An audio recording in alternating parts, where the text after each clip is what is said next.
Greetings, one and all, to the most cursed, most cringiest corner of the internet.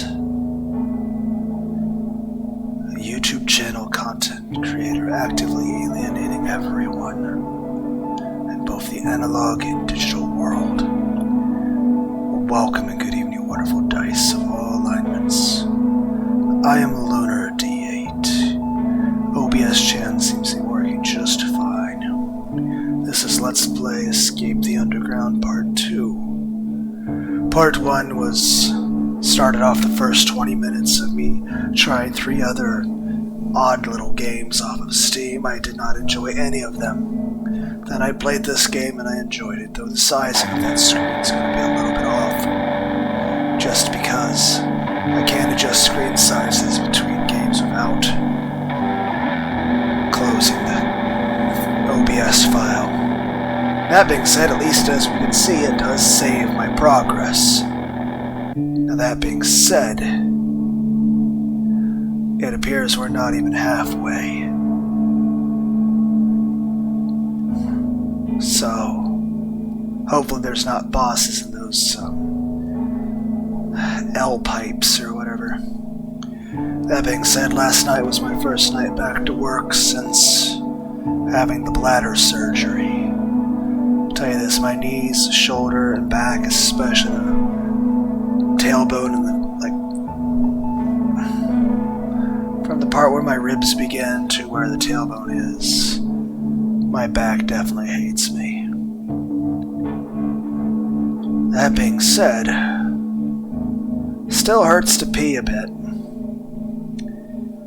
Might hurt forever, I don't know.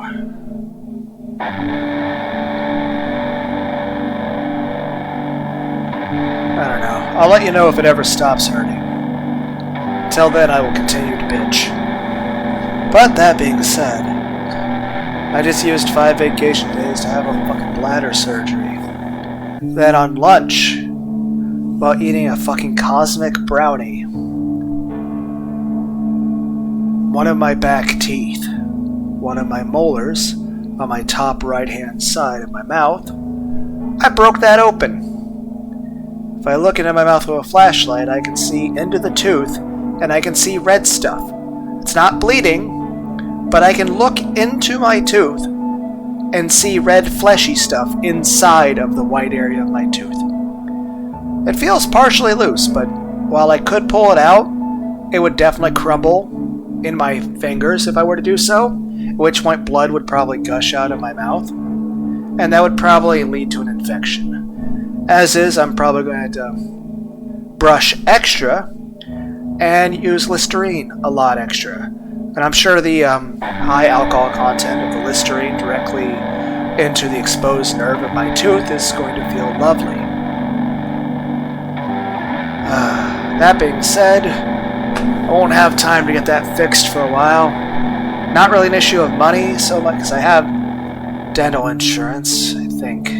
I'll have to double check on that. If not, I guess I'll get new dental insurance. But one, I gotta wait till I have some more vacation time saved up. And if not, I mean, I could always use a weekend whenever I get another weekend.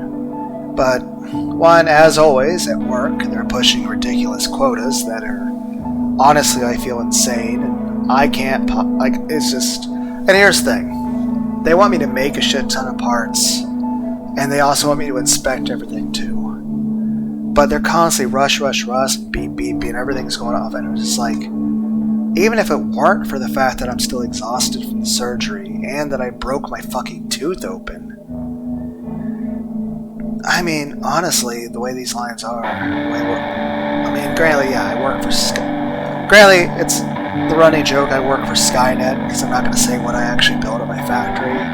But then again, it's really not that far off from the truth to say I actually do work for Skynet, and I build T-800s. But, like I said, on the one hand, my job, I'm stressed, I'm in physical pain. I'm constantly trying to do my best, and it's just, I feel like we're set up for failure. And even then, a lot of times we're building stuff faster than what are the factories that build our supplies that we use to build what we build. A lot of times they can't keep up with us. And then, of course, sometimes we're having to use unusual shipping containers just because we've used all the normal shipping containers. But of course, just being the time of year we are at, we need extra T-800s for war, I guess. Christmas time war. Most of our product gets sent to Canada. Beyond that, a lot of it goes to America and Japan. But, on one hand, I'm grateful for my job because it pays my rent. And I can afford to buy some video games and stuff, especially with all the damn overtime. Speaking of which, I'm going into work early tonight for mandatory overtime. And I'm probably going to be doing that every night for the rest of this week. And I'm probably going to work through the weekend. Though I know Friday I should be able to spend some time with my son, so that's good. I always try to spend as much time as I can, but I kind of feel like I'm being alienated from him. But of course, that's complaints with modern society and stuff where I feel like it's just the way it is in modern families. And that's one of those things where it's just really, at the end of the day, all I care about is he's happy and he's well taken care of and he's safe, and I can at least be as much of a father to him as I can. And at least I know with everything that happened that I did nothing wrong. But at the same time, just like with a lot of things in society, it pisses me off. It's kind of like the whole inflation thing. Hell, I'll never be able to own a house. And hell, most of those people that do have families, most of them, both parents are having to work all the time just to make ends meet. It's kind of funny, you look back in the past, like the 70s, one parent could work at just an average job, not even have to put a bunch of overtime or anything in, and they could still support everyone. So now I'm complaining not really about politics so much as, feeling like it's hard to, but anyway, you guys are all the same. I'm pretty sure everyone out there listening to me is either working for a job that doesn't pay you as much money as you need, or a job that is giving you enough money to get by, but is probably overworking you. And that's the thing, I don't mind working. I don't mind working hard. I don't mind working some extra hours. But at the end of the day, it's just like, I don't know. I don't think it's nihilism or cynicism. It's more so just, given my job, heck, I'm constantly working as hard as I can, and I still can't really hit the quotas they want me to do. And I'm doing my best. It's like, that's a little bit like you do your best, and it's just like it's never enough, and even then it's just for a damn factory job, and even then, there aren't that many other jobs out there. And at the end of the day, it's just, why do you do the job? Pays the rent, pays for electricity. It'll probably pay for the laughing gas that they're going to use whenever I go to the damn dentist. But I've worked much worse jobs. This job isn't really all that bad. It's just the fact that they ask way too much. I feel like I'm being pushed too hard. I feel like I'm constantly confused at my job. Like I'm constantly going every which direction. I'm constantly going to the point where if someone needs help with something, or if you have to fix something with a machine real quick, it's feels like every time there's even a few seconds of a problem, or a sensor has a problem, it feels like you're penalized for everything, because you have to hit this number, you have to hit this number, you have to hit this number. And it's like, I'm doing the best I can. We're understaffed. Half our machines are crap. I feel like everything in the building's fucking broken. Half the time we have to cannibalize parts out of other machines just to make the machines that we need to currently use work. We're constantly short on equipment. We have such a high turnover rate. Hell, this past, because I'm already maxed out what I'm allowed to make per wages. And of course, this past summer we didn't have a cost of living increase. We didn't have any kind of raise for that top end part of that. Because I've been working there for years and years and years at this point now. And like I said, I don't mind working. I don't mind working hard. But I feel like I'm being worked too hard. I feel like I'm being worked too many hours. I feel like the job is just... I feel like it's unreasonable expectations. I feel like I'm constantly being judged and blamed for everything. And of course I have my own emotional fucking issues about tons of things out there in life. As far as my own self-esteem. And there's stuff about love and all that stuff, you know, relationships. Of course my body constantly is falling the fuck apart. I'm tired of feeling like I'm a fucking Fallout ghoul.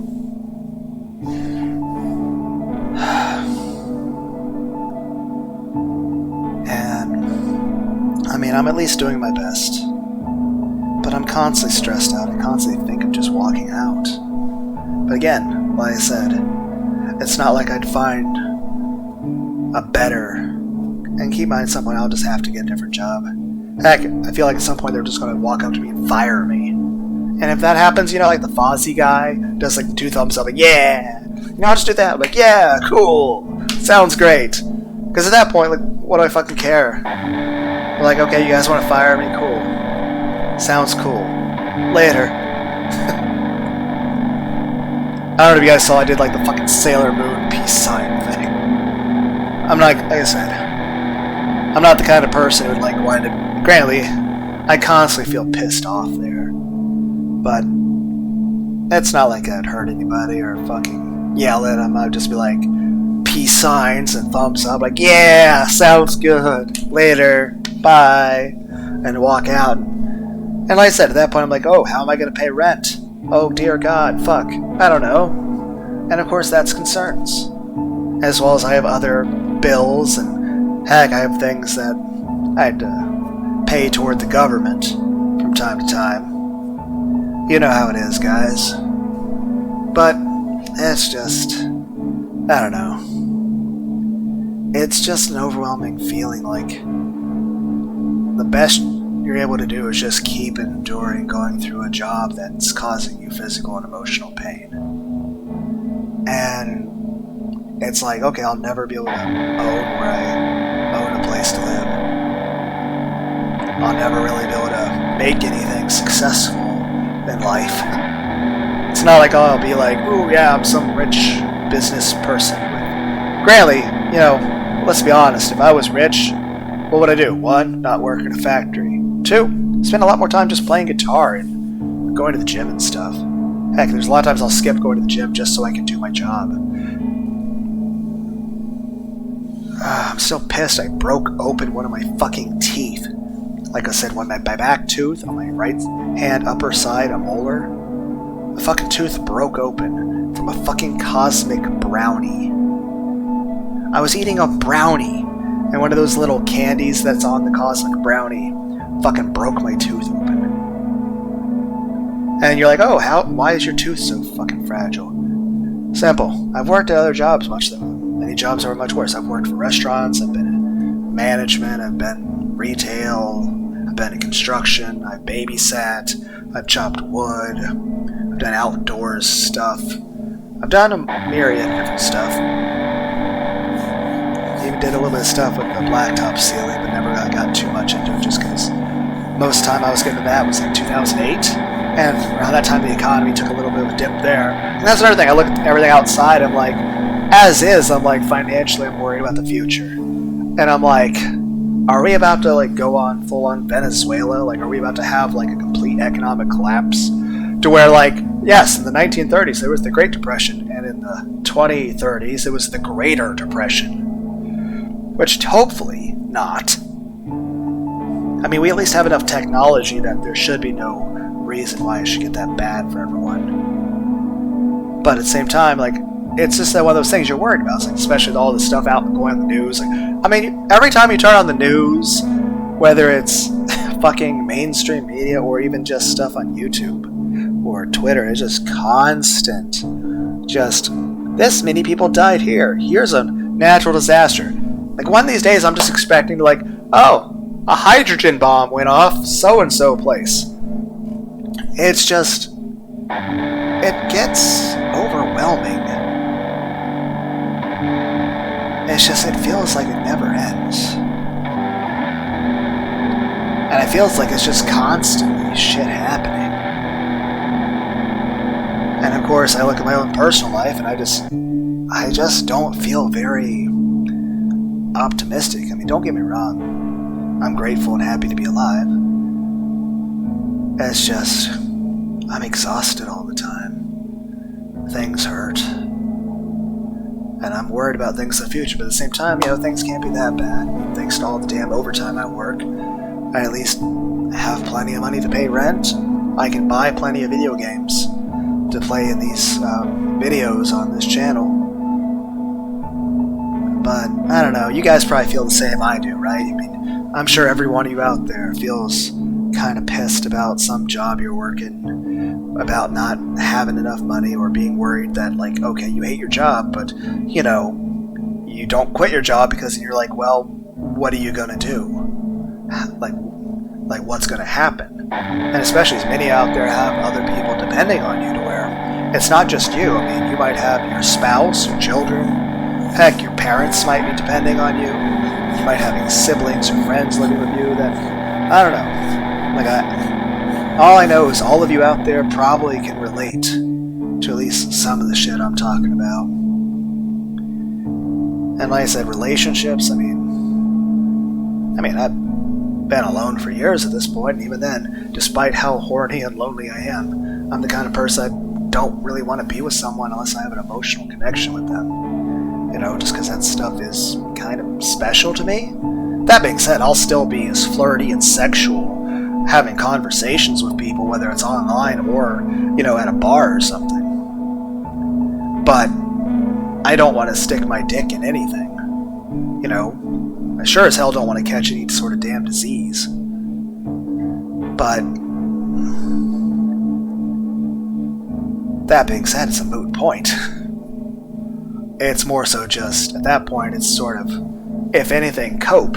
It's like, okay, it's like, yeah, you don't want to be with someone unless it's, there's an emotional connection, but let's be honest,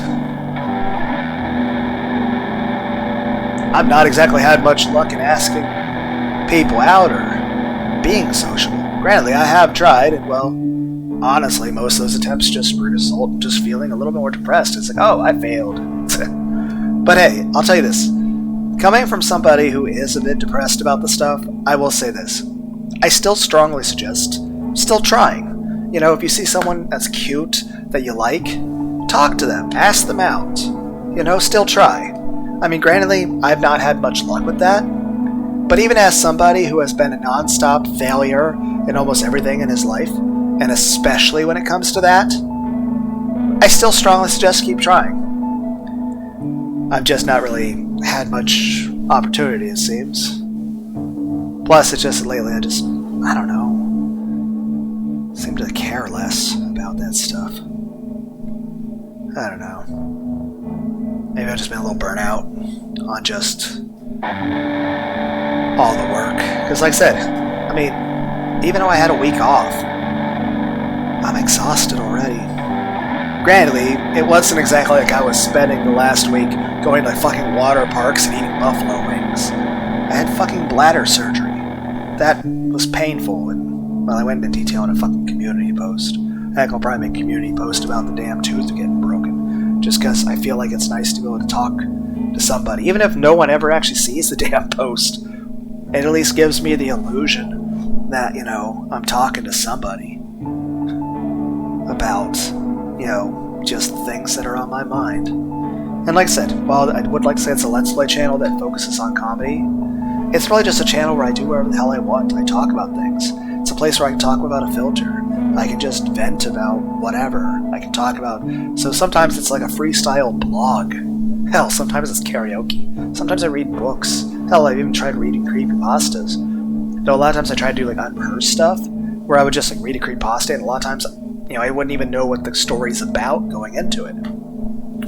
So, heck, sometimes it's just about talking about various things that I want to learn. I want to learn German and Japanese.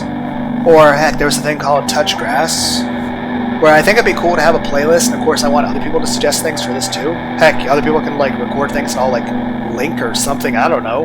I don't know how this shit works. But, like, imagine, like, you play Mega Man Legends, and you go to the island boss area where Juno is. Well, not Juno, that's the main gate. I'm talking about the Juno Island. Junon Island, whatever. You know, the underwater island where you got the little green robot guys that run around and hit you really hard, but they have an invisible cloaking device, like it's fucking Fallout. With the stealth camo people things. I don't know what it's called. But, and you got all the walls covered in water and it's running everywhere. I'm just saying this. What if you had, and I've also checked out a bit of the VR chat stuff, so I mean, maybe it could be like set up like that, like a VR chat sort of thing. But if anything, just for this idea of the playthrough is this. Go into a video game, kill all the enemies, and just wander around the area. And you could do it with no music at all. You could do it music and ambience.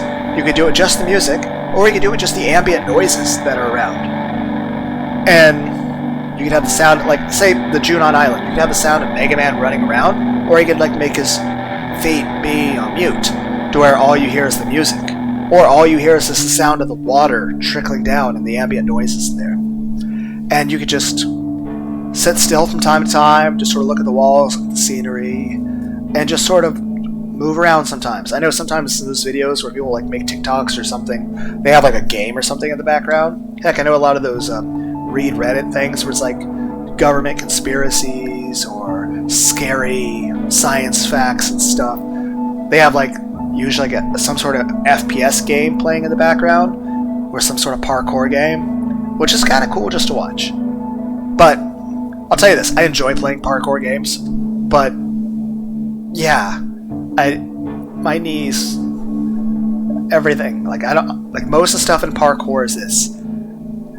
There's stuff that doesn't even injure your character at the lowest health at all that would kill you in real life. Plus, it's exhausting and takes a lot of effort. I mean, granted, yes, it's good to be physically active, but there's a difference between, hey, it's good to go for a jog around the block, as opposed to, maybe you shouldn't jump from building to building, where if you fall, you will die. Hell, people can die falling down 4 steps.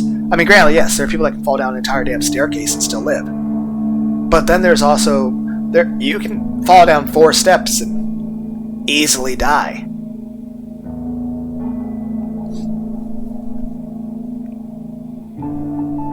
But, yeah, it's just... Yeah, what if you just had, like, VR chat style of, like, Mega Man Legends, or Brave Fensu Musashi, or Final Fantasy VIII. Like, take the Final Fantasy VIII world areas, or all the areas in Final Fantasy IX or 7, or heck, you could take stuff from, like, Final Fantasy V and make it look like Elden Ring graphics, and wander around it like it's a fucking VR chat. Granted, the only reason why people don't do that VR chat is either probably copyrights, or the fact that it would be such a monumental task. I mean, that's probably extremely difficult to do. That being said, I've been thinking about something. The possibility of Midjourney, though. When I looked into it, Midjourney no longer does the free trial stuff, and I was like, shit. Because that's all I really wanted to do was like the 25 queries. But I'm like, okay. I looked into some other stuff, but I don't really trust the credibility of some of the other AI stuff. And it's just like, I'm kind of curious about stuff. And of course, part of me is like, ooh, what if you can make hentai with it? Yes, of course. And also part of me is like, hey, what if you took characters out of light novels that have never been animated? Like Berserk of Gluttony, Fate Graphite, or Fate Barbados, after his name change. But like, take light novels that have never been animated. You could actually, use the AI stuff. And granted, yes, I should still say, support real-life artists. But I'll say this. The people that are already artists, people are still going to want that as opposed to an AI. It's just, from my perspective, it could be a nice little tool that even a person who's already a good artist could use it to work with. But again, it's one of those things that's very nuanced, and some people are very extreme one way or the other on it. But from my perspective, I'm just like, it's not like I would be commissioning anyone to actually draw Fate Barbados from Berserk of Gluttony as an anime sort of thing. So, I mean, it's not like an artist is losing out on money there. I would just be like, oh, that's just never going to happen. I'm not going to pay money for that. But at the same time, you're like, oh, you might pay money for the AI Journey thing. I'm like, well, I might buy the actual cheapest subscription possible and only do 1 month. I mean, that's $10. So, but again, it's something I'm on the fence about, but it's just, I mean, I could have characters from video games, especially retro games, like Dragon's Spirit, the New Legend, and Robo-Warrior, and Swords and Serpents, and Battle Kid, Fortress of Peril, and Battle Kid, Mountain of Torment. I could have stuff like that come to life in a whole new way. It'd be so fascinating. And then, of course, again, the whole Touchgrass idea. I mean, obviously making it into a damn VR chat, or into, I mean, granted, the closest you can do is, like, say, Mega Man Legends comes out. You go into that level, you kill everything, and then you just make a video recording of just running around and enjoying the ambiance.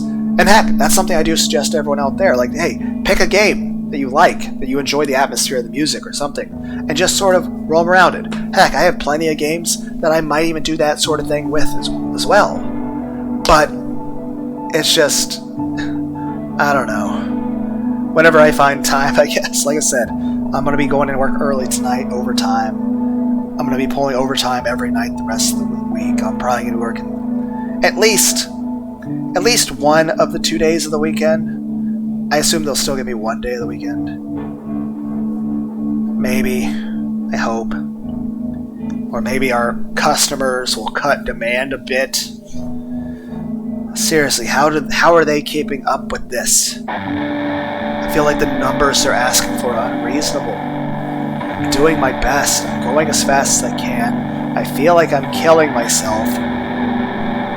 Like I said, I mean, at this point, I'm like, I feel like I'm constantly stressed out. I feel like I'm constantly wanting to scream. I feel like I'm just very confused at all times when I'm at my job, just because I feel like I'm constant move, and constantly have to look at this, do this, build this, look this, inspect this, check this, oh, fix this, do this. And I'm like, I just feel so jumbled up and mixed up and confused to where, like, I can't even think right while I'm at my job. At this point, I'm like, I'm going to look at the T-800s and see, like, the voice of God Emperor Joe Biden jump out of the T-800s, command me to do something. It's like, oh, pick up a sword and fight geese. Yes, there's a bunch of geese that gather in the parking lot all the time. I mean, they're okay. I mean, other places have that too, right? You have, like, heck, I see them at schools and at Walmarts too. But I've seen geese fighting each other. Those guys are vicious to each other. So I don't think I need to go at them with a sword. I think they're... At this point, I'm like, I'll be surprised if I can just look up, like, what's that? Oh! It's a goose flying with an AK-47! Fuck! But yeah, I'm just saying, like, you have the stuff, like... Take any of the scenery of Mega Man Legends. And of course, like I said, character designs. Take Dragon Spirit, the New Legend. I mean, you could just take any of the environments for any of those stages. And of course, if you haven't played that game, obviously you don't get it. But of course, I've Let's Played that game. So you just type in Let's Play Dragon Spirit, and you'll see it. And I'll tell you this, it's a great game. It's Dragon Spirit the New Legend is probably the best game. Is OBS even recording? As you have not even started playing a video game. I pulled up OBS and I didn't look at it. And like I said, I figure as long as I gargle Listerine, I shouldn't, you know, get my fucking tooth infected. Then again, I already have a couple other teeth that are not quite broken, but are also going to need to be extracted at some point. Main thing is I've worked a lot of different jobs. I worked at a grocery store warehouse where at one point, like, I'd be in the fucking -0 freezer for like an hour, not able to, like, feel my hands and feet. doing work. And of course, I've worked in like 100-degree weather doing like construction stuff outside. But as far as the teeth thing, I spent a couple years doing electrostatic painting. What it is it's this big vats of powdered metal and powdered paint that are pumped full of so much air that it's aerosolized, so that you have these giant vats and you're actually sticking your arm into it up to your shoulders, and it feels like water, but there's no liquid in it. It's just powdered metal and powdered paint. But your arm is completely submerged into it because you have to fix these valves and pumps that are going to these big vats. And yeah, there's these nozzles and of course all these little pieces you have to try to fix. And of course you can't see them because they're all submerged under the aerosolized. And granted, it's not quite aerosolized because it's not aerosolized means it's air. I don't know quite what I don't remember the word for making a solid behave like a liquid. But it's, of course, it's doing this via air pressure. Like, it's basically a big vat where there's so much air being pumped into this solid powder made of paint and metal that the solid behaves as a liquid. Anyway, also, of course, there was a lot of these pipes that kept growing like black mold and stuff that I had to clean out. And, or at least some sort of mold, but either way, not good for your health. Bunch of chemicals we had to use in order to make the shit paint fucking stick to the metal we were binding it to. And of course, like I said, the way it works with an electrostatic gun is that, of course, you have these big vats with all these guns, and you're controlling all these guns. The best way to describe it is this. You're taking the parts off, you're inputting stuff into the computer, you're hanging it up with various metal hooks. They go around, they get blasted with water, then with water with some sort of soap, and then more water, then water with some sort of chemical that binds it, then past some infrared sort of heaters. Then there was old Jim. He was a very old dude we had standing on a step stool. He had an air hose, and he would blow off excess water. Then we would go through the giant paint areas. Now, first you had the ion tech. What this did is this was all river gray. You're like, what the fuck's river gray? River gray is a color. You're like, no, it's not. Fuck yes, it is. It looks like the inside of an Oreo.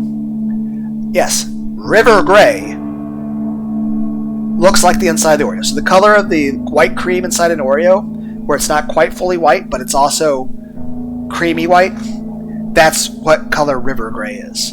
And that's what the ion tech is. And the guns don't really go up and down, but you angle them and you pull them at certain places. And of course, a lot of times you had the eye rails going that, and that was, oh my god, that would hurt your arm. And of course you had to hold the nozzle, because you had these guns built into each of these booths for what they're doing. But then, of course, let's say, for the ion tech, you'd have your own gun there to get all the spots that the machine itself couldn't get. And a lot of times you would wind up spending 90% of your time there spraying into the parts in order to get it properly clean, in order to get it properly coated in all the edges and stuff, because there's angles that they couldn't get. And of course, depending on the shape of what was coming through, you had to adjust where the guns were, because it had to be usually about 6 to 8 inches from the surface of what you're painting.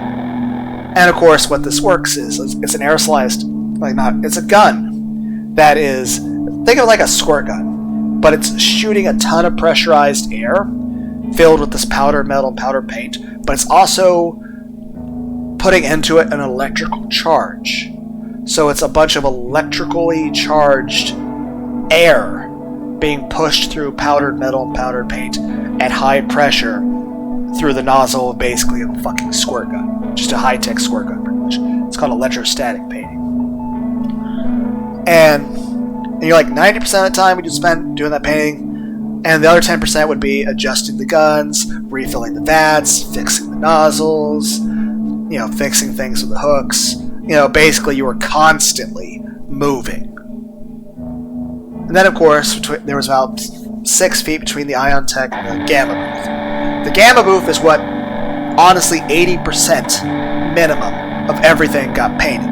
This also had the most, it had like 8 guns on each side, which were each set in racks of 4. So a total of 16 guns. And they would actually go up and down, whereas ion techs were stationary. These would go up and down. And these are the ones that you're having to adjust a whole lot. And also, you're having to constantly watch them because they kept getting clogged. So you'd have to constantly fix the actual gun inside. You have to be careful not to touch the actual metal moving around on that part on the inside, or else it electrocutes you. Granted, it's not that bad of electrocution. The best way to describe it is this. Every time you get shocked, it feels like someone punched you in the arm. So it's not enough of an electric shock to actually hurt you. Just enough of an electric shock that it feels like someone punched you or stabbed you a tiny, tiny bit. Not like with a knife. Just like with a thumbtack that was warm.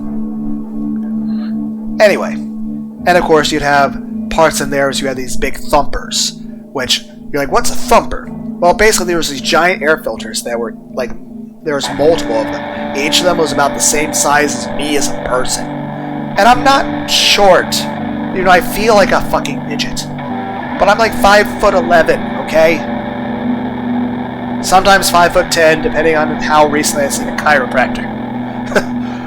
But these things are giant-ass air filters. And also they have jumper cables hooked to them. So every 30 seconds it's BOOM! It's sending a giant electric shock into it to sort of knock the excess paint and that's be absorbed through the air into it loose to keep it from getting clogged. But every now and then you have to shovel, because then there's a giant sort of pit below it that's trying to drain into other vats. But sometimes they get clogged, so you're taking a shovel. But you're only having to shovel it once every hour. But of course, keep in mind there's always parts moving through there, so you have to do that while not. And keep in mind you're wearing this paper suit, and you're technically in that sort of job you're supposed to wear some sort of ventilation mask. But of course, with the way the equipment's set up, there's no way anything like that could ever be used properly because of how they want the job to be done. So instead, I'd go through a dozen paper dust masks a day. And of course, I had to keep changing them because they would get clogged and I couldn't breathe. And then of course, like I said, they really wanted to push high numbers with that and get a high amount of stuff they wanted to get done. And the problem with that is a lot of times, breathing and ingesting powdered metal and powdered paint is not really good for your health. So I would constantly be vomiting. And this is why my teeth are in such bad fucking condition. At least I still have my front teeth and they seem mostly undamaged. But I know that's not going to last because for the most part my teeth are pretty much hollow. And that's a downside of the fact that a lot of what I was doing with this job is while I was working, my body kind of wanted to die. So what would happen is while I was working, I would keep repeatedly vomiting and then my mouth would fill with vomit. And of course, I can't even take the time to go to a trash can to puke out the vomit because, that would take time away from the painting because I'm in the middle of doing the job. And I have to do the job. So, in the middle of doing the job, I would just re-swallow my vomit repeatedly as I kept painting. And you're like, oh, you must have got some sort of settlement out of this job. Hell no! I have never received a single, other than the actual wages for the hours I worked, I've got nothing. The only money I ever received from that company was the money for the wages for the hours I worked. And I didn't even get paid that well. Honestly, I didn't even get paid well at all. Honestly, my current job pays better than that job did. So yeah, the job didn't pay me very well at all. But it's what I had to do at the time. It's just the way things work, I guess.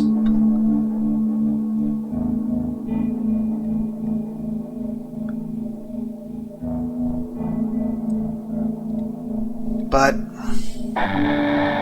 I try to make the best of it. I try to look at things as a positive outline.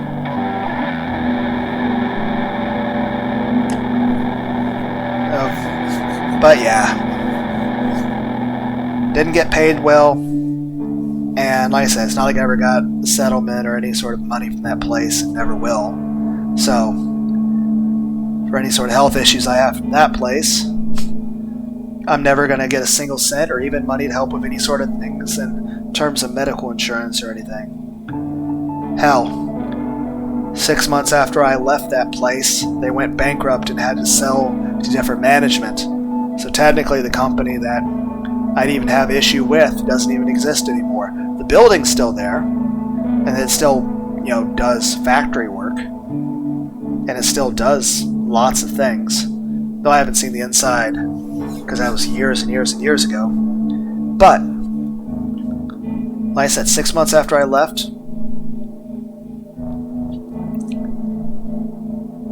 they went bankrupt. And they had to sell, and they went completely different management, brand new company.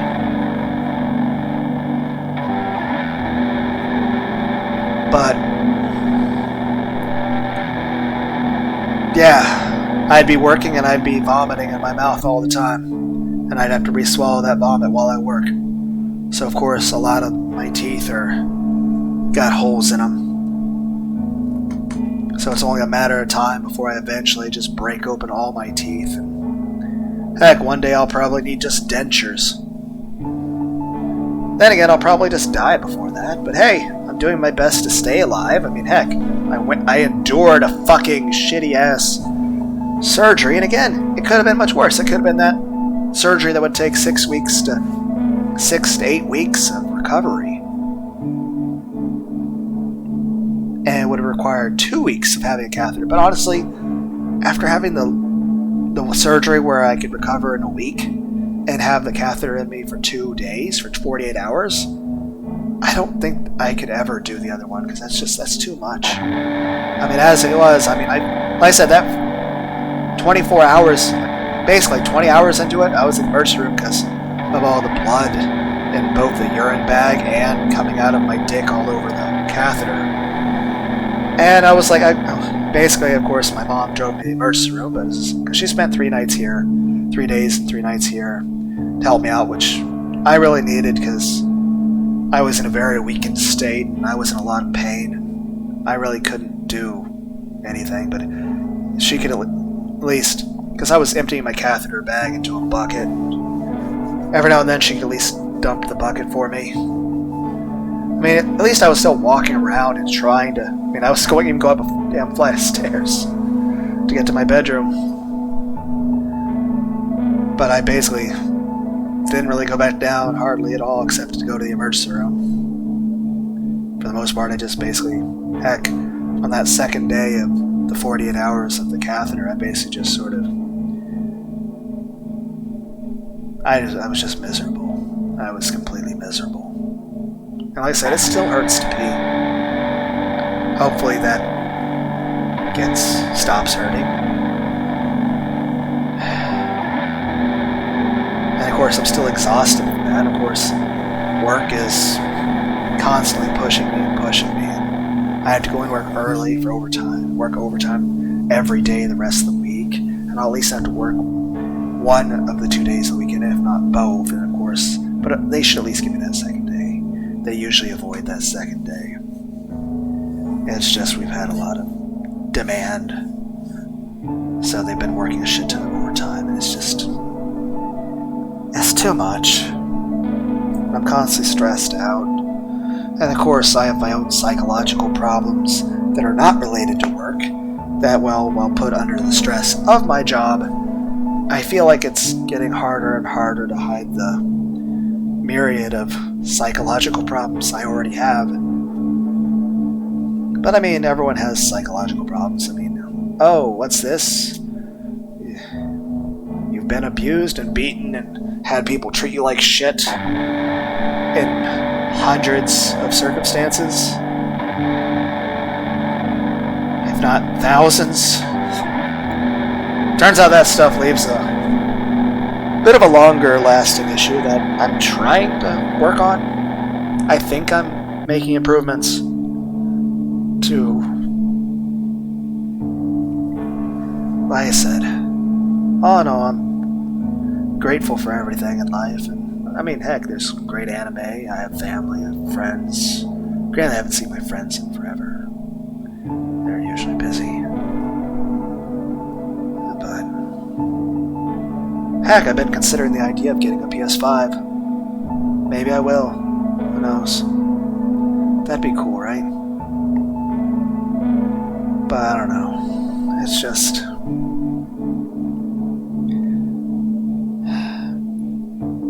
And like I said, the gamma booth, there were parts where you'd be spraying with the paint on that too.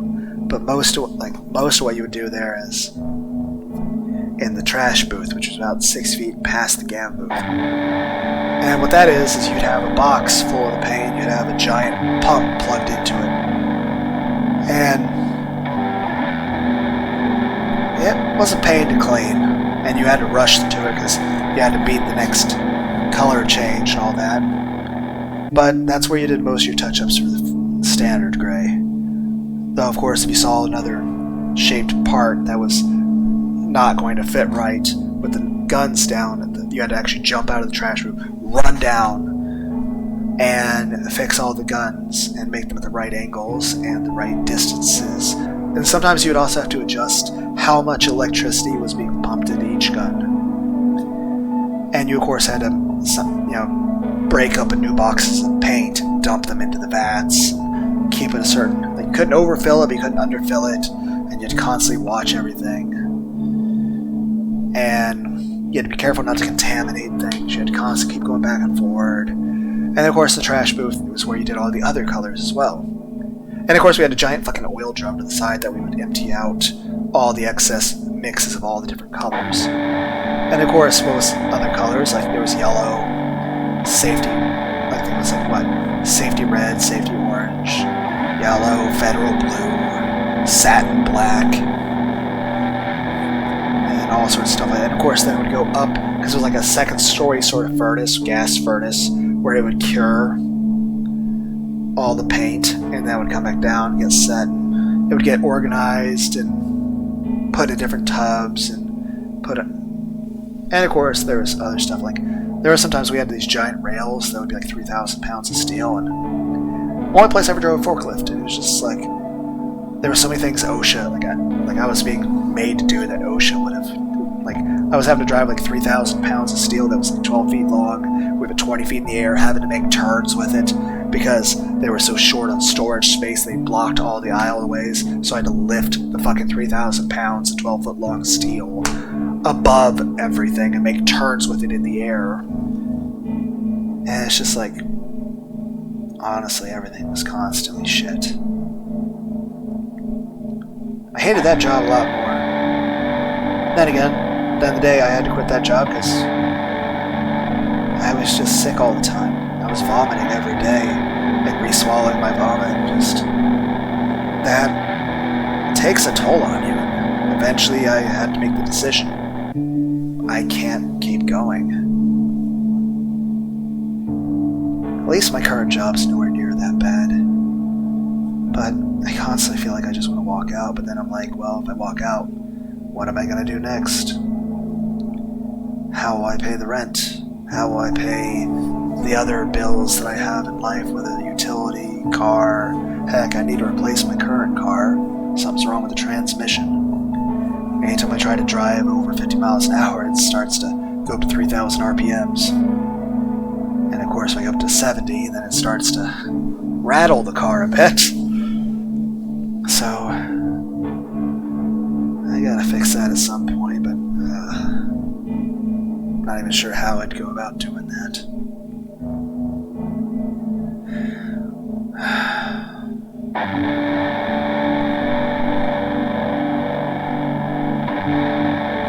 But yeah, I figured the Midjourney thing. I mean, I get to get pictures of characters from light novels that would never be animated. I could get a fight between Yamcha and Frieza in the style of Baki the Grappler.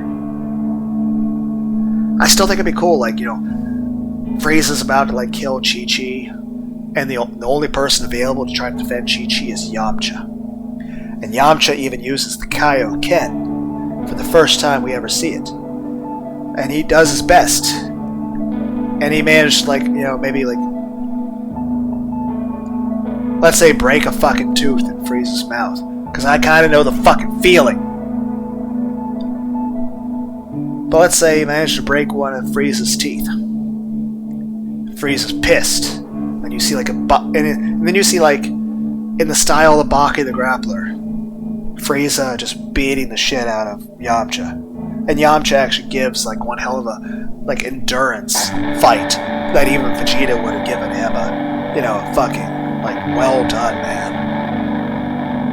And then just as Yamcha's falling down broken, Goku shows up, sees Yamcha, sees he was protecting Chi-Chi, beats the fucking shit out of Frieza. The whole thing with Krillin, how Krillin died, and Frieza did the thing with Krillin, and then Goku became Super Saiyan. How about this happens with Yamcha? And Goku unlocks a new form based on that after seeing the amount of brutality Yamcha faced. And then, after beating the fucking shit out of Frieza, the coup de grace, the finishing blow to Frieza, Wolf Fang Fist. We see Goku use the fucking Wolf Fang Fist on Frieza, killing him. I don't know. And that's stuff that you do with AI, I guess. Or take Brave Fencer Musashi, or how about this? Take environments. Take the environments of any of the Final Fantasy games. You can bring them to life. Take the backgrounds of Brave Fencer Musashi, the greatest game ever made for the PlayStation 1, and actually just have it brought into Elden Ring level graphics with an AI. How incredible, especially if you can have it as a VR chat.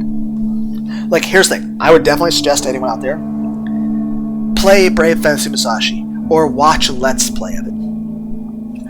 And tell me, especially any of those areas, after you, especially there's a boss fight where you fight Iron Mouse, the VTuber. But anyway, play Brave Fencer Musashi for the PlayStation 1. There is a reboot game called Samurai Legend Musashi for the PS2, which is an okay game in its own right, but it's nowhere near as good as the original Brave Fencer Musashi. So I'll tell you this, Samurai Legend Musashi's got a really annoying voice. It's terrible voice acting. It's got a bunch of surf guitar for music, and it's thick cel-shaded manga style art, and it's you're saving a bunch of mystics riding a space marijuana whale from an evil corporation, whereas the original Brave Fencer Musashi has beautiful. The original Brave Fencer Musashi did.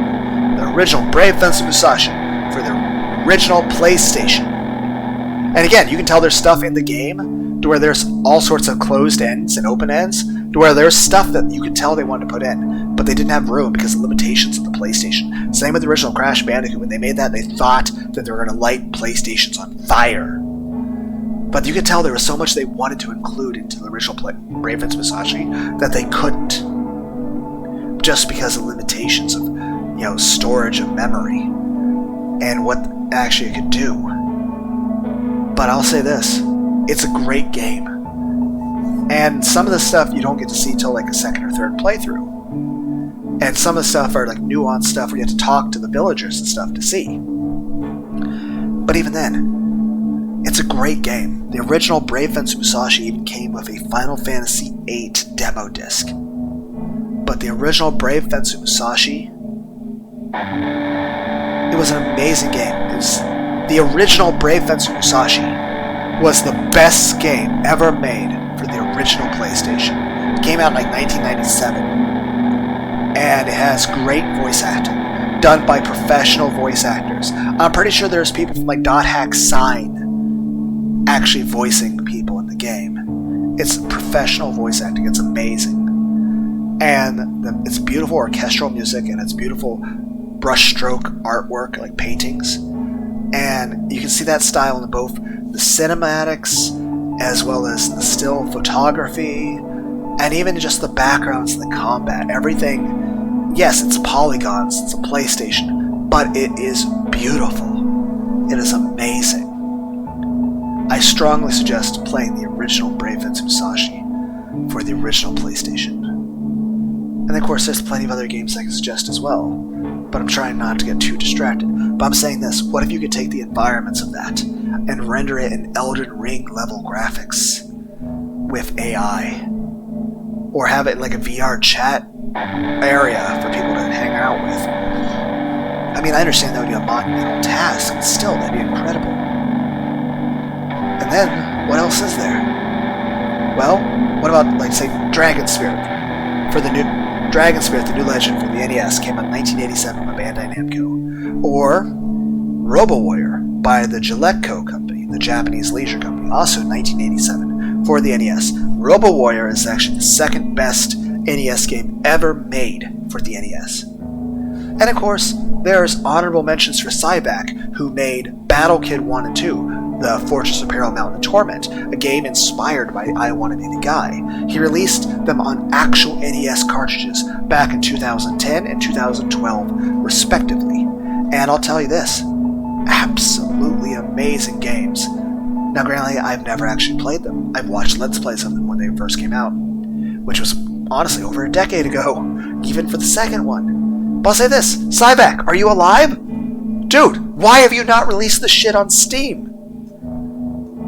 If you were, granted, I make no promises I would ever beat it. The game was hard as balls. I remember watching Ultra J-Man fucking play the original Battle Kid. I remember Rarzar. Okay? That shit is hard as balls. I do not think I would get past the first boss. Would I still buy your game? Hell yes. Cyvac, release Battle Kid to Steam. I will buy it. I make no promises that I'll ever beat shit with it, but I'll at least try, and then rage and quit. And then maybe try harder if people want to see me keep going. And if I have the energy, if I feel like it. Because at the end of the day, I don't care how pissed off I am in a game. I don't care how hard it is. All I care is this. Am I entertained? Am I engaged? Do I feel the desire to keep going? Like, there's times I've played rage games that were incredibly easy. And I've kept playing them because I liked it. And there were also rage games that were incredibly easy that I quit instantly because they're boring as fuck. In the same regard, if there's a game that's incredibly hard, there's games that are incredibly hard that were just unbelievably brutal, and yet I kept playing because I had fun. Same way, there's games that are unbelievably brutal where I quit because either one, I wasn't having fun, or two, I decided it was just unfair. Because at the end of the day, I'm like fucking Goku versus Frieza. You're boring me. That's it. It's just an issue of this. At the end of the day, it could be this. I could have everyone in the world be like, yeah, Lunar, we want to see you play this game. But here's the thing. If I think it's boring, I'm not gonna fucking do it. I'm only going to play the game if I feel engaged. Yes, it'd be cool if other people enjoy it too.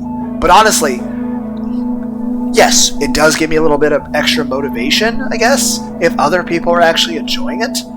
But keep in mind, I'm mainly just a guy rambling into the void of space. If you guys are here with me too, that's awesome. That's cool. I enjoy your company. And we can talk about random things. I'm very awkward. Also, I sometimes might not be on the internet for a while. Between life or just depression. It is the way it is. But heckin', who knows? Maybe at any point my computer might get a terrible virus. And then I can't be on the internet because my computer's busted. Or I die. Or I can't afford the internet because I lose my job and now I can't pay for electricity and internet and shit. Says the man who's actually seriously considering buying a fucking PS5. I mean, I'm considering it. I am considering buying a PlayStation 5.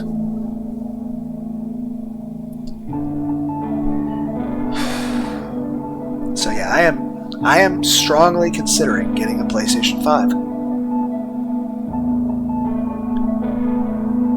But if I ever do get a PS5, I will let you know. Same way, if it ever stops hurting to pee, or if I ever actually go see a dentist, or if I break more teeth, like if the tooth that I broke open, if it breaks worse, I'll let you know. If I break more teeth, I'll let you know. If I go to the dentist, I'll let you know. This is partially like a freestyle blogging. It's, hey, listen to the lonely, depressed guy with terrible self-esteem and body image issues talk about his day, because nobody else would give a shit. Besides, even if I wasn't recording this video, I'd just be walking around my living room talking to myself about this stuff anyway. So at least it feels somewhat productive that I'm at least making a video out of it. Granted, it's not like I make money off of it. I'm not monetized. I'm never going to be monetized. I couldn't possibly foresee why YouTube would ever want to monetize me. But I'll say this. Even if YouTube ever wanted to monetize me in the future, I'm telling them no. I do not want to be monetized. I am never going to have sponsors. I'm never going to have a Patreon or any of those super chat things. And again, I think it's awesome that other people do that, but it's just not for me. I don't want this to ever be seen as a job for me. I don't want this to be something I do because, oh, I need the money or some shit. I want this to be just my obsessive hobby that I use to just sort of escape from, you know, and even it's not even escape from the bullshit that irritates me. It's the fact that it's a place where I can talk about the bullshit that irritates me. And also, I can rage at fucking games to let off steam that I can't otherwise do. I mean, here's the thing. You're like, oh, you're yelling at Super Meat Boy. Like, oh, that fucking jump. I don't know. Here's the thing. One, yeah, it is. I am kind of pissed at the fucking jump. You know, I'm trying really hard. Like, it's just like, and of course, the more you're focused on like a platform or something, the more you're like emotionally invested because you're focused on it. It's not because it's an important thing. It's because you're focused on it so fucking intently. But also the fact is, there's so much shit out in their life. It's like playing Grand Theft Auto. Sometimes it's cool, just turn your mind off, play through Grand Theft Auto, and you're just driving a fucking car down the sidewalk, shooting a fucking flamethrower at a semi. Obviously things you wouldn't do IRL. But sometimes it's cool just to play a game, and to just... it's a good way to unwind. Granted, it sounds like I'm getting more fucking wound up talking about shit, but again, like I said, you don't want to do it like this. This is just some weird part of my personality. This is my... what is it, niche? I don't know, it's eccentricity, you know, of, you know, my niche of humanity, my eccentricities, my stupidity, the fact that this is, and again, my personality sometimes moves, like it's not always, you know, expressed the same. Sometimes I might be more energetic, sometimes I might be very lethargic, sometimes I might be more depressed, less depressed. Sometimes it might be more cheerful. I don't know. But main point is this. Out there in real life, you have to be constantly very controlled about how you are. And of course, you can't just like vent how fucking pissed you are about shit in life. But here's the thing. You can play fucking Super Meat Boy. Yell the fucking shit at this game. Yell the shit at fucking God of War or Halo or Call of Duty or any of that shit. And say, fuck shit, bitch, fuck, fuck, fuck, fuck, fuck, fuck, fuck. And and you're just sort of letting that out as a way of just feeling better. Because obviously, at the end of the day, you're not that pissed about a game. You're pissed about other shit in life. But this is a nice way to just sort of let that out and feel better. In general, it's just cool to play a game. And hell, there doesn't have to be anything deeper to it. It can just be like, hey, you're playing a jumpy game called Mario, and you fell in a hole. Fuck! And you yell at it. That's it. Obviously, again, you don't have to always know your environment. Like, if you were playing in like a tournament or something, or playing with friends, obviously you don't want to behave in a way that would make them uncomfortable. But there's a difference between the way people are when they're, say, playing a video game by themselves, or playing a video game with their friends, or playing a video game with, say, family, or playing video games for a formal competition or something. Because I imagine like the Tekken people that play professional Tekken can't really, you know, behave unseemly if they're actually in a fucking competition. Yeah, you guys get what I mean. I don't forget what the fuck we're talking about. As always, because I never seem to stay on a single fucking topic. I'm just saying this. We're a hidden dungeon only I can enter. Granted, I think they made that into an anime, I can't remember. But like, there's so many things where it crossovers with animes that would never get crossovered. Like Bubblegum Crisis, Tokyo 2040, and Slayers of Lena Inverse. Or, again, Dragon Spirit, the new legend, I was saying with that. Or RoboWarrior. You can take characters, or bosses, or enemies from that, and you can bring them to life in ways. Like, these are 8-bit games, and yet you could bring them into Elden Ring level graphics. Like they're out of a fucking ps5 game. You could bring stuff that were made in 1987 for the Nintendo Entertainment System in 8-bit to be something that's like freaking ps5 supercomputer. Wonder if there's ever going to be a ps5 Pro. I don't know. Would there even be a point? My legs hurt. But I'm just saying, Dragon Spirit: The New Legend. Imagine the bosses, the enemies, the dragon in the enhanced graphics, or even just the backgrounds themselves. Heck, just take the backgrounds of the different levels. What if those could be VR chat levels? But like I said, definitely starting point. Homework assignment for everybody. Play Brave Fencer Musashi for the original PlayStation. And if you can't, then watch a Let's Play of it. It's an awesome game.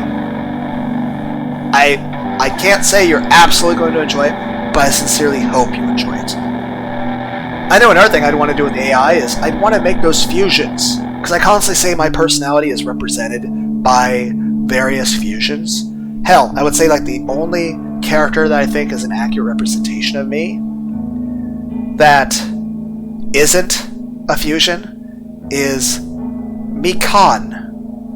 Mikan from Danganronpa 2. In Danganronpa 2, a video game, there's a character named Mikan. I feel like her personality is my personality. So if anything, I'm a male Mikan. And hell, the picture I used when I was talking about going to have my effing bladder surgery, it's a cat boy there, but it's basically, that's me. That's basically, and I don't know where the hell I got the picture from. I never remember where I get any of these pictures from, just random stuff off Google. But, I'll tell you this. That's basically a male version of Mikan. It's also a cat boy. That's me. At least, in spirit. Physically, I look like the fusion of Cthulhu and Skeletor. That got lost in the vacuum of space. Or I look like the Dragon Ball Z fusion of Tim Curry and Jack Nicholson that was then turned into a Fallout ghoul from Fallout New Vegas. But as far as my personality, I feel my personality is best described as a Dragon Ball Z fusion of Astolfo and Jack Hanma. Also the Dragon Ball Z fusion of Yusuke Urameshi and Sailor Moon. Or the Dragon Ball Z fusion of Stein from Soul Eater and Nagisa from Assassination Classroom. Or the Dragon Ball Z fusion of Shinji Ikari as well as Zelos Metallium. Zelos Metallium is from the Slayers series with Lena Inverse. Or the Dragon Ball Z fusion of Testament from Guilty Gear and Vegeta. Or the Dragon Ball Z fusion of Tsukasa from Dot Hack Sign and Goku. Or the Dragon Ball Z fusion of Ernest as played by Jim Varney with Chip, the cable guy, as played by Jim Carrey. And it goes on and on. But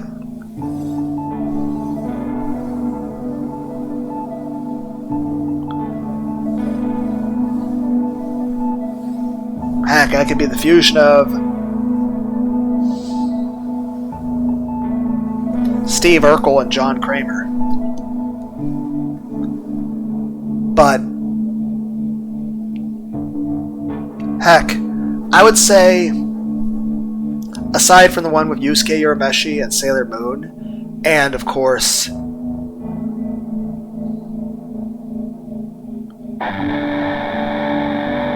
Astolfo and Jack Hanma, because I would still say the fusion of Astolfo and Jack Hanma,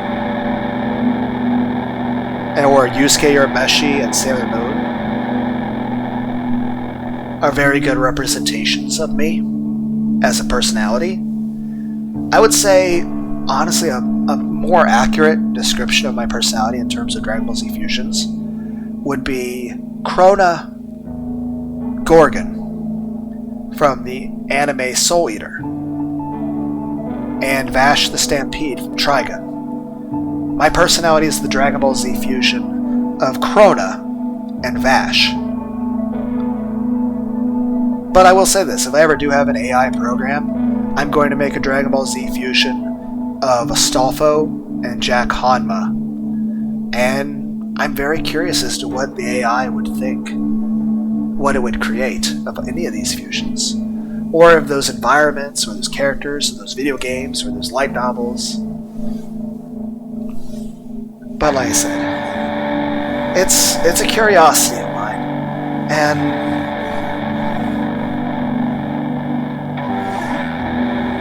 like I said, this is a Let's Play channel. I like video games, I like comedy. But really it's just freestyle, talk about whatever I want. And at the end of the day, I'm not really any sort of structure.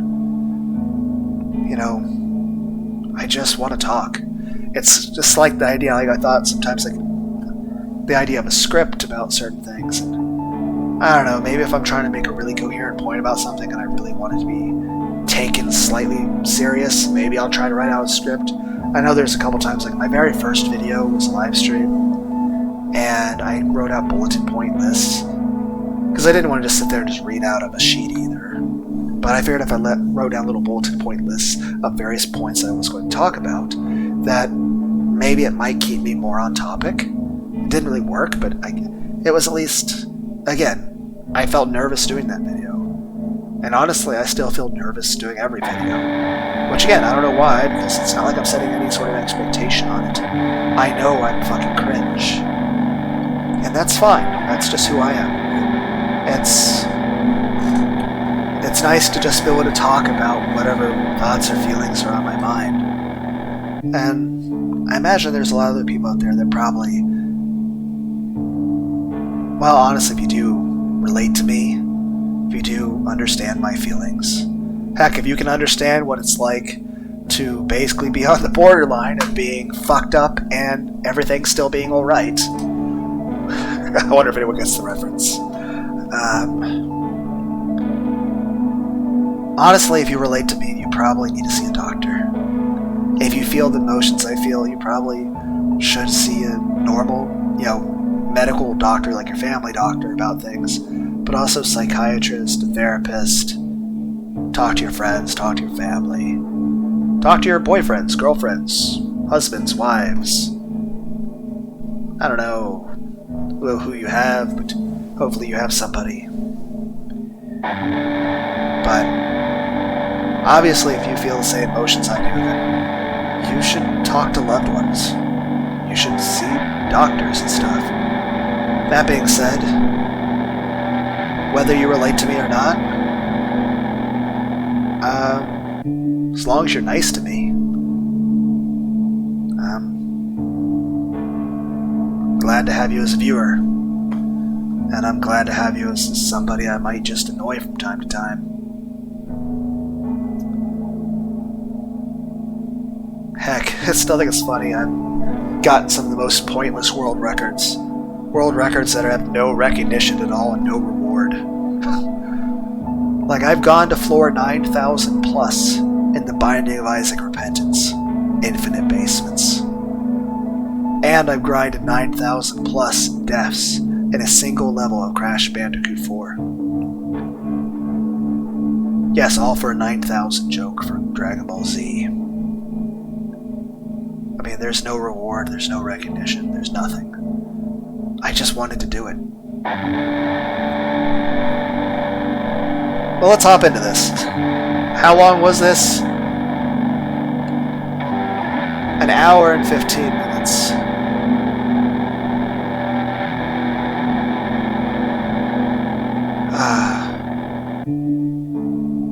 Let's try to do some gameplay.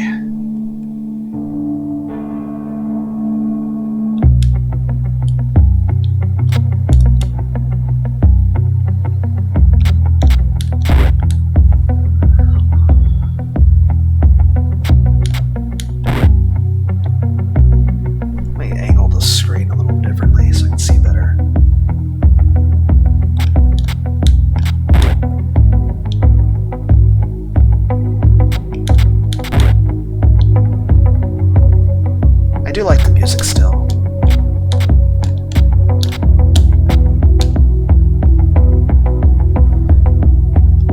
That's cutting it a little close.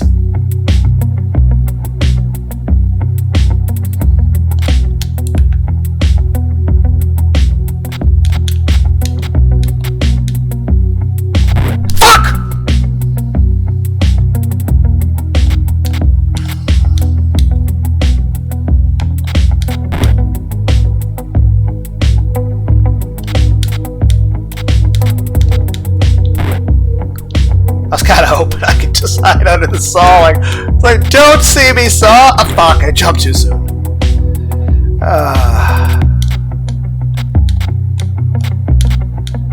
No, if I get a stuffed crust pizza from Pizza Hut, fucking son of a bitch! If I get a stuffed crust pizza from, oh right, I kind of forgot. If I get a stuffed crust, fuck you. If I get a stuffed crust pizza from Pizza Hut and I start eating it and I start bleeding more from a broken tooth, I can just pretend the blood is marinara.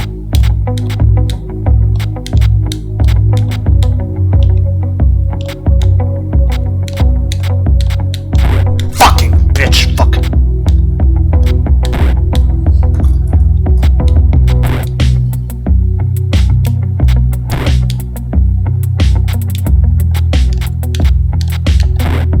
Motherfucker!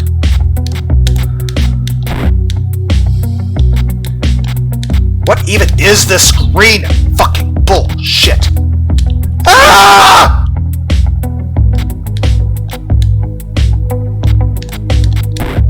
Dick, bitch, fuck.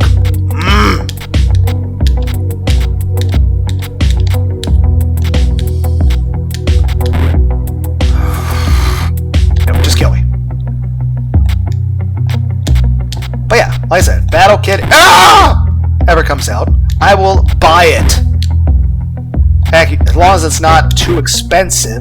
If you have a bunch of DLC for the game, I will fucking buy that shit too, Cyvac. Why did you never release the game on fucking Steams? Fuck!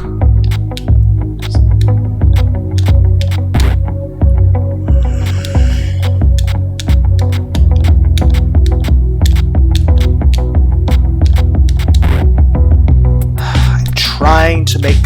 It's like, oh, just don't jump that far. I'm trying! Go fuck yourself! Oh, why don't you go? I will fucking fuck you. I'm trying.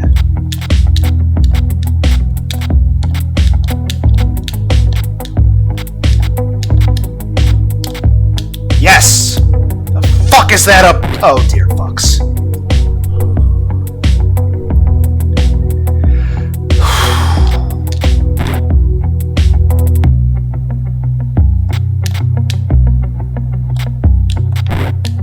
Okay, you panicked. Don't do that.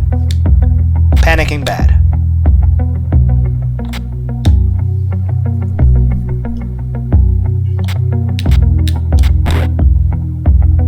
Can I even do that angle?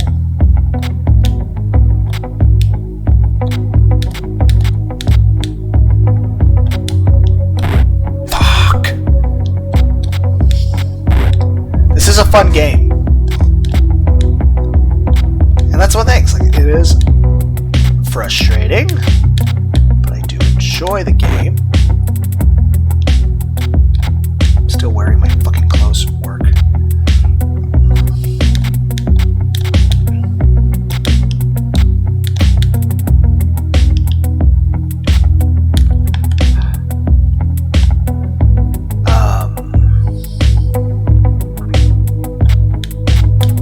Fucking motherfucker! Didn't know what I was. Fuck you.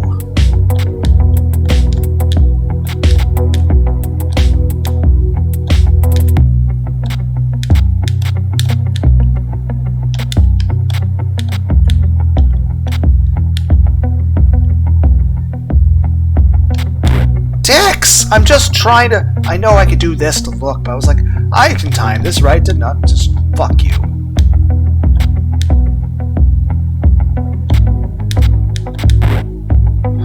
God.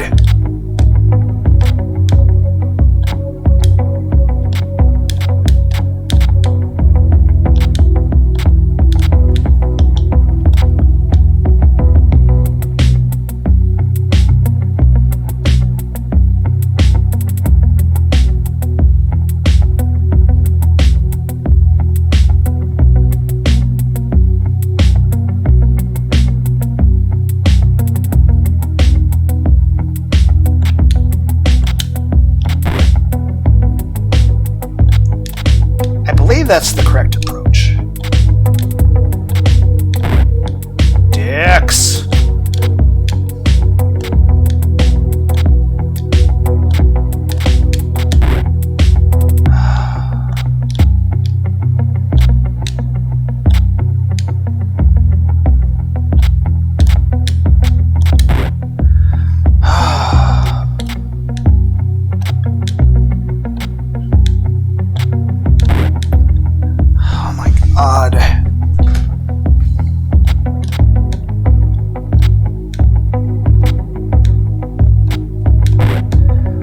Why am I only making it sometimes and not others?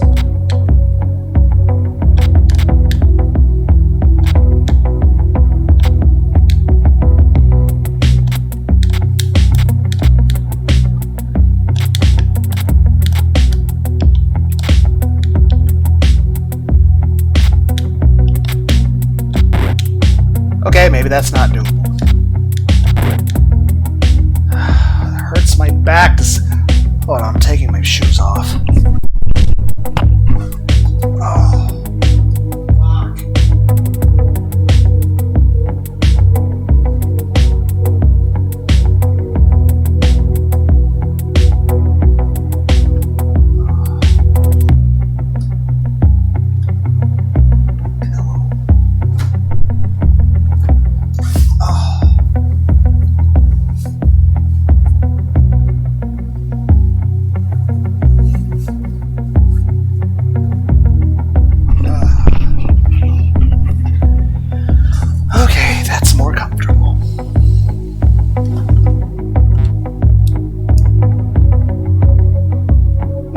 No! Why? I didn't mean to What? I pushed this. That's. Fuck!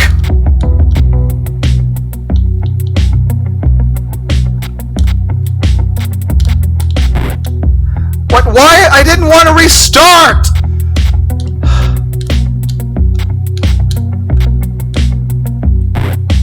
I didn't want to restart! All I wanted to... I thought I was pushing the button to exit out of the fucking menu!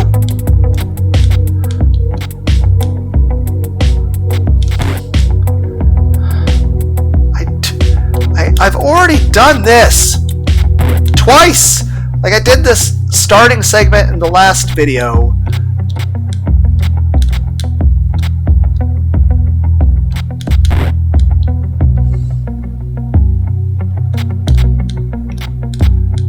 Did it? Fuck you! I've already done this! Can I go back to the other fucking checkpoint?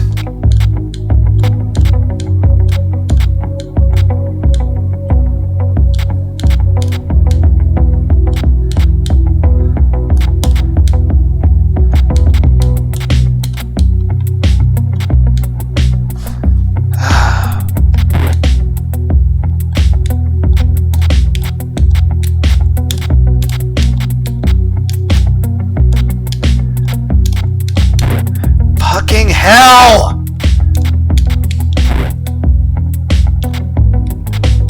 Already done this.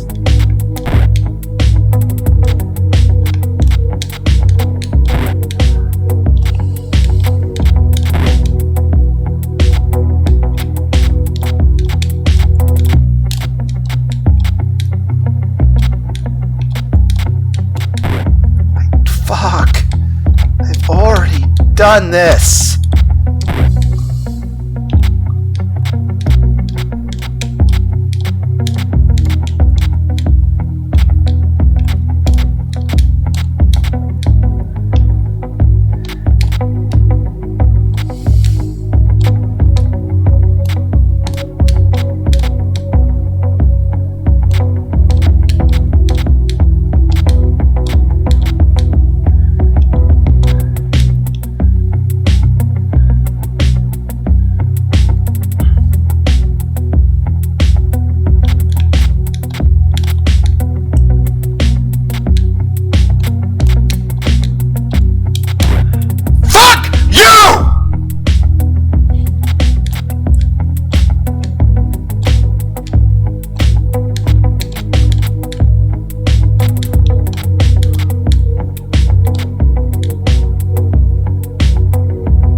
Ah!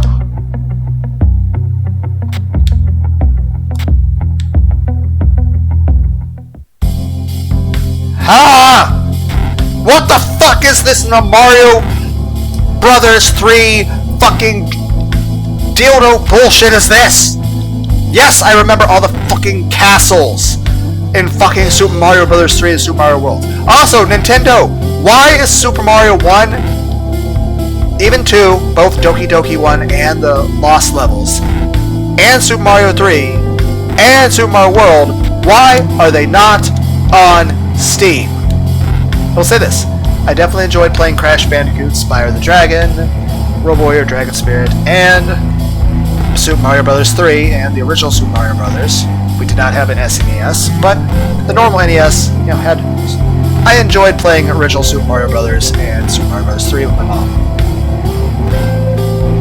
So, I love my mom very much. But seriously, who built this place? Bowser?